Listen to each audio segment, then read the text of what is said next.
Agora, olha só, uma vivência traumática pode deixar feridas físicas, psicológicas também. Vamos começar a nossa série de entrevistas ouvindo o doutor Marcelo Feijó de Mello. Ele é professor de psiquiatria da Escola Paulista de Medicina e da Faculdade de Medicina do Hospital Albert Einstein. Ele explica o que é um trauma e por que essa experiência pode afetar tanto a nossa saúde. Olha só.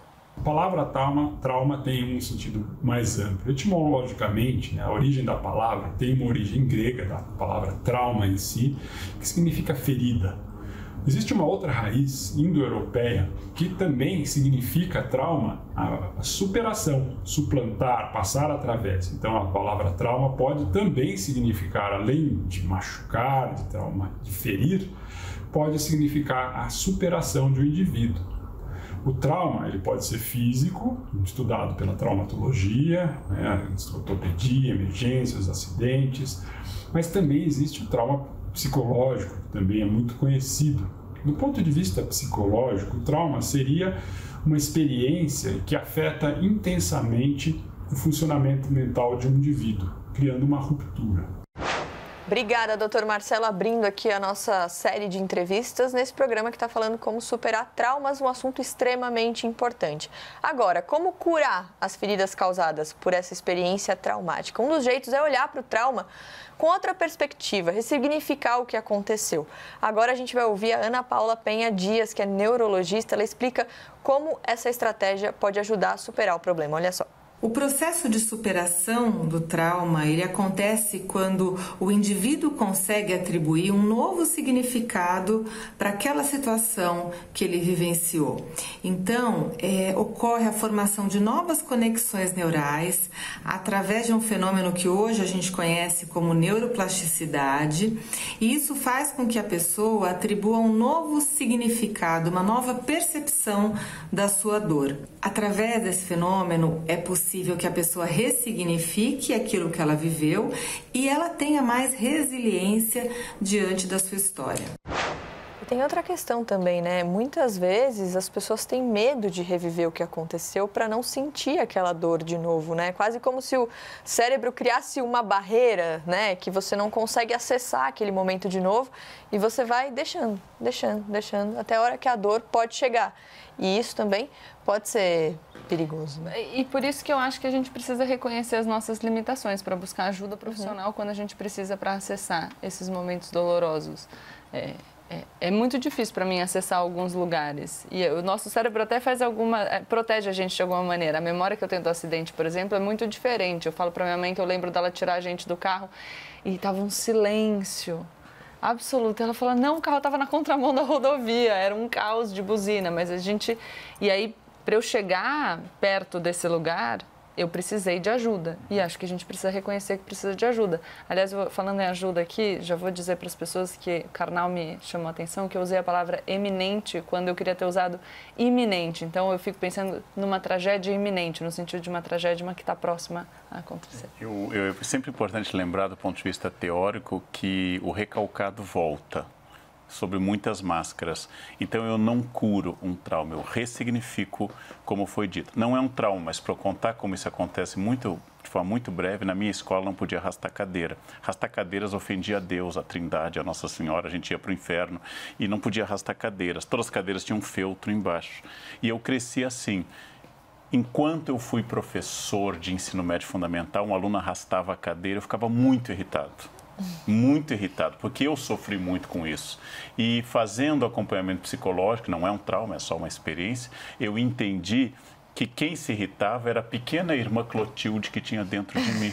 A irmã Clotilde continuava, não arrasta essa cadeira, não arrasta, Jesus não gosta. Então, quando eu passei a entender... Mas como Jesus estava preocupado com a cadeira? Ah, não, Jesus se preocupa com tudo, com tudo. Você tem que saber. Você não é uma mulher de fé. Então, com isso, eu percebi que não era o aluno que estava me irritando, era uma experiência minha. No momento que eu encarei de frente, a irmã Clotilde continua aqui.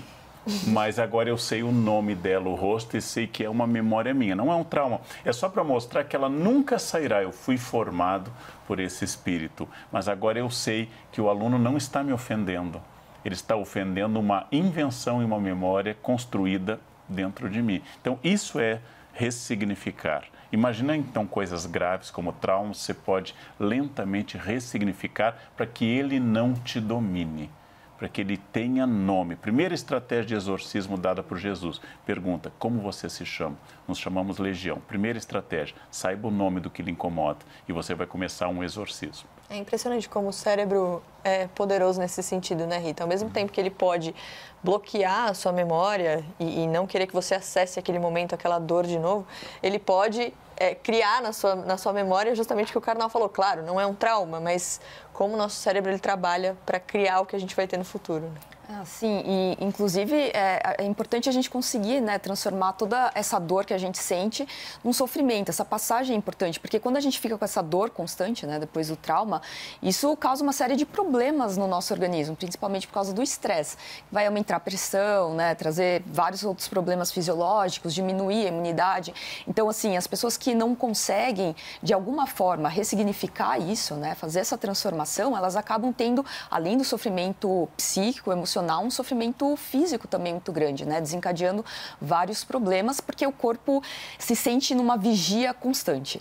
Então, é muito complicado relaxar, lógico, nas situações onde ocorreu o trauma, mas até em outras situações. Então, é importante conseguir baixar essa guarda, inclusive, para a gente ter uma qualidade de vida melhor em todos os sentidos. Eu dou esse conselho, Rita, quando alguém tem medo de falar em público, provavelmente está ligado a um evento traumático. E foi lá na frente, na escola, e riram. E aí eu digo assim, não ignore o medo. Vá para o público e diga, estou muito nervoso. Vocês podem me ajudar? É a primeira vez que eu falo em público. Então, trazendo o seu medo, ele vai diminuir.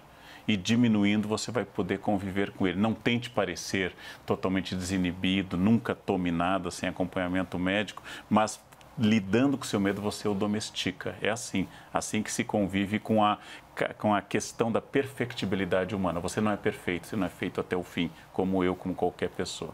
Até porque numa plateia, seja de 100 pessoas ou 1000 pessoas, eu tenho certeza que todo mundo tem algum tipo de medo. Então, se você fala isso, você também cria um processo de identificação com quem está te ouvindo, né? E o Karnal falando dessa vulnerabilidade exposta, né? Você assumir o medo, eu fiquei pensando na diferença entre homens e mulheres, já que a gente coloca sempre aqui as mulheres numa posição de fragilidade, os homens, nesse sentido, se submetendo aí a um padrão do que seria a única masculinidade possível, que é uma masculinidade que não sofre, que não fala de sentimento, são mais frágeis nesse aspecto. Porque para uma mulher enfrentar o público e dizer eu tô com medo, é a minha primeira vez, isso é muito mais bem visto do que um homem reconhecer a própria fragilidade e falar dos sentimentos. O Karnal também trouxe a importância da gente verbalizar, da gente conversar. Como que é? Eu penso, tenho um irmão que, se eu perdi o pai com 6 anos, ele perdeu com 4. E que bom que ele teve a oportunidade de falar sobre aquilo que ele sentia, porque um homem criado dentro desse espaço que não permite aos homens o sofrimento, não consegue verbalizar as suas questões. E aí você aprofunda a raiz do trauma.